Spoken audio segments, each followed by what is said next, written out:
کرنے چاہیے، تو کیا مذاکرات کریں گے اور اس کے لیے دیکھیں آپ کہاں سے ڈھونڈیں گے؟ ڈائلاگ دیکھیں نا، اس کی وجہ سے نہیں، اس سے پہلے ہم یہ کہہ چکے ہیں کہ ڈائلاگ ہونی چاہیے. پولیٹیکل پارٹی میں ڈائلاگ کا آپشن کبھی بند نہیں ہوتا. آگے کی طرف دیکھنا ہے تو ڈائلاگ ہونا چاہیے. اس کے ساتھ کوئی تعلق نہیں ہے. لیکن ڈائلاگ کیسے ہوگا؟ اگر آپ گلے بھی کاٹے تو ڈائلاگ بھی ہو. سر یہ ڈائلاگ کی بات نون لیگ کے سوال کے حوالے سے آپ نے کی، یہ آپ کس کو کہہ رہے ہیں، نون لیگ کو یا ملٹری اسٹیبلشمنٹ؟ دیکھیں ڈائلاگ جب ہوگی نا، وہ ایک کے ساتھ اور دو کے ساتھ، ہم تو پہلے دن سے کرتے ہیں کہ ڈائلاگ ہونے چاہیے. لیکن ہم تو پوائنٹ آؤٹ کر چاہے 3 پارٹیز کی، جی وہ اس کے ساتھ ہمارا تو کی بات چیت نہیں ہو رہی ہے. اس کی ریزن یہی ہے کہ ہمارے پاس ہم سے مینڈیٹ لے چکے. لیکن یہ ایک بات ضرور ہے کہ دیکھیں ملک کو اگر آپ نے لے کے جانا ہے، قوم کو آگے لے کے جانا ہے، تو کہیں اس کا کوئی حل نکالنا ہے.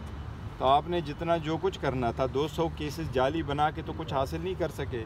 الیکشن چوری کرا کے کر سکے تو آپ عوام کو تو کچھ نہیں دیکھ سکے. Let's see now the other side of it.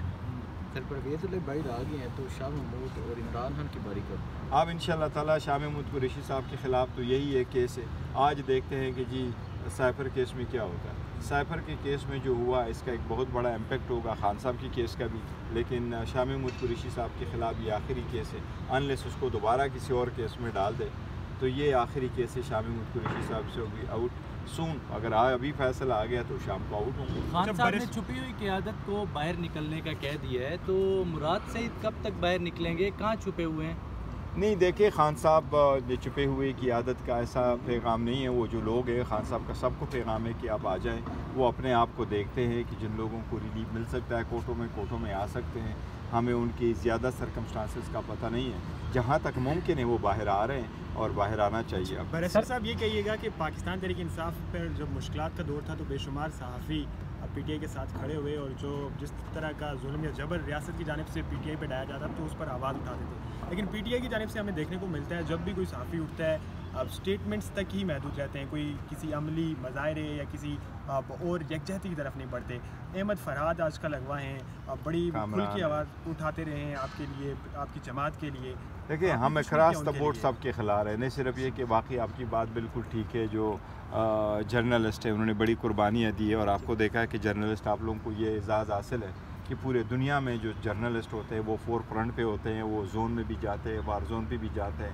جان کا جو ہے نا ہتھیلی پہ رکھ کے وہ اس پہ جاتے ہیں اور وہاں سے رپورٹنگ کرتے ہیں. اور پاکستان میں جو جرنلسٹ نے اور آج کے ڈیجیٹل میڈیا نے رول پلے کیا اور آپ لوگ پلے کر رہے ہو، nothing like it. So we all support you. اور جہاں بھی آپ کی ضرورت ہوئی تو ہم حاضر ہیں اور ہم آپ کے کاز کو بھی سپورٹ کرتے رہیں. اور شاید یہی ریزن ہے کہ بہت سارے آپ کی بھی وہ زبان بندی کر چکے ہوتے. یہی وجہ ہے کہ وہ آپ کو بھی یہ سارا کچھ فون موبائل کچھ لے چکے ہوتے. آپ کے گھروں پہ بھی اتنا ہی اٹیک کر چکے ہیں. لیکن ان کو یہ معلوم ہے کہ جی جب آپ لوگوں پہ اٹیک ہو جاتا ہے ہم سارے اکٹھے ہو کر کے آپ کے ساتھ ایسے کھڑے ہوتے ہیں جس طرح ہم اپنے ساتھ کھڑے ہوتے ہیں. پی ٹی آئی کے دور حکومت میں ہم دیکھا کرتے تھے جب پی ٹی آئی کا دور حکومت تھا، کسی صحافی پر اگر ریاست کچھ کرتی تھی تو اس وقت کی اپوزیشن اس میں بلاول بھٹو، نون لیگ پوری کی پوری ان دیکھیں اب میں اس کا میں آپ کو یہ بتاؤں، this got to come to an and.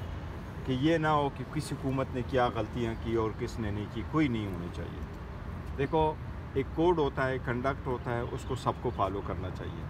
ٹھیک، وہ میڈیا پہ لازم ہے، وہ جنرل پبلک پہ بھی لازم ہے. اور ارسپانسبل ایلیمنٹ نہیں ہونے چاہیے کسی صورت. لیکن آزاد جو پریس ہے یہ دنیا میں مانا ہوا واحد رائٹ ہے کہ یہ ہر ملک کے آئین میں موجود ہے.